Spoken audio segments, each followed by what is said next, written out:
আমাকে এক কাপড়ে বাড়ি থেকে বেরিয়ে আসতে হলো। আমার বাড়ির লোকজনকে কিছু খেতে পর্যন্ত দেয়নি।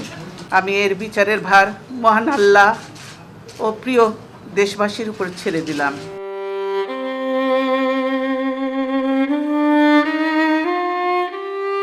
আমাকে এক কাপড়ে বাড়ি থেকে বের করে দেওয়া হয়েছে। আমি আল্লাহর কাছে এর বিচার দিলাম। সেদিন এভাবেই অঝরে কাঁদতে কাঁদতে বলেছিলেন আপসীন নেত্রী, সদ্য প্রয়াত সাবেক 3 বারের প্রধানমন্ত্রী বেগম খালেদা জিয়া, যাকে হাসিনার দমন নিপীড়ন ও রাজনৈতিকভাবে নিশ্চিহ্ন করেও ব্যর্থ হয়। খালেদা জিয়াকে 2010 সালের সেনানিবাসের বাসভবন থেকে বল প্রয়োগে বের করে দেওয়া হয়েছিল, যা ছিল ইতিহাসের এক কালো অধ্যায়। প্রায় 40 বছর ধরে স্বামী জিয়াউর রহমানের স্মৃতি বিজড়িত সেই বাড়িতে বসবাস করেছিলেন খালেদা জিয়া, কিন্তু উচ্ছেদের সময় তার সঙ্গে অমানবিক আচরণ করা হয়েছে।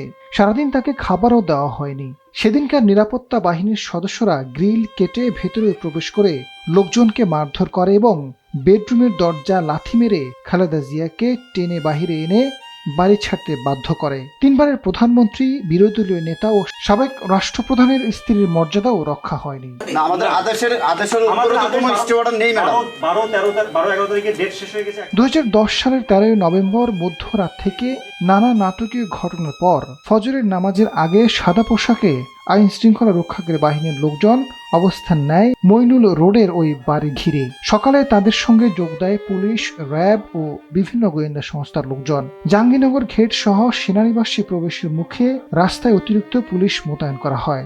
সাংবাদিকদের প্রবেশে নিষিদ্ধ করা হয় সেদিন। বিবেচনা নেওয়া হয়নি তার সন্তান সন্ততির জন্ম ও বেড়ে ওঠার নানা দুর্লভ স্মৃতি জড়িয়ে রয়েছিল ওই ভবনে। মানবিক বোধও জাগেনি যে শরীরে 1/11-এর নিষ্ঠুর নির্যাতন ক্ষত নিয়ে খালেদা জিয়ার 2 সন্তানই দেশ ছাড়তে হয়েছিল। শহীদ জিয়া এবং তার পরিবারের নাম নিশানা নিশ্চিহ্ন করতে তড়িঘড়ি করে সেখানে গড়ে তোলা হয় সেনা কর্মকর্তাদের জন্য একাধিক বহুতল আবাসিক ভবন। আমার বাড়ির লোকজনকে কিছু খেতে পর্যন্ত দেয়নি।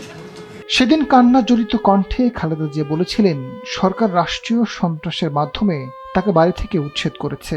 যেভাবে অপমান করা হয়েছে তাতে তিনি অপমানিত, লাঞ্ছিত, লজ্জিত বোধ করেন। প্রথমে বাড়ির গেটের নেট কেটে তালা ভাঙা হয়। এরপর স্টাডি রুমে ঢুকে জিনিসপত্র টানাটানি শুরু করে। বেডরুমের দিকে যেতে চাইলে কাজের লোকজন বাধা দেয়। এরপর তারা জোর করে বেডরুমে ঢুকে খালেদা জিয়াকে চেয়ার থেকে টেনে উঠিয়ে ধাক্কা দিয়ে গাড়িতে উঠিয়েছে। সেদিন কান্না জড়িত কণ্ঠে খালেদা জিয়া আরও বলেছিলেন, আমি এর বিচারের ভার মহান আল্লাহর হাতে ছেড়ে দিলাম, দেশবাসীর কাছে ছেড়ে দিলাম। আজ খালেদা জিয়া নেই, কিন্তু পুরো দেশ তার জন্য শোকাহত। রাষ্ট্রীয়ভাবে 3 দিনের শোক ঘোষণা করেছে অন্তর্বর্তী সরকার। আজাদ ফারুক, সময়ের আলো।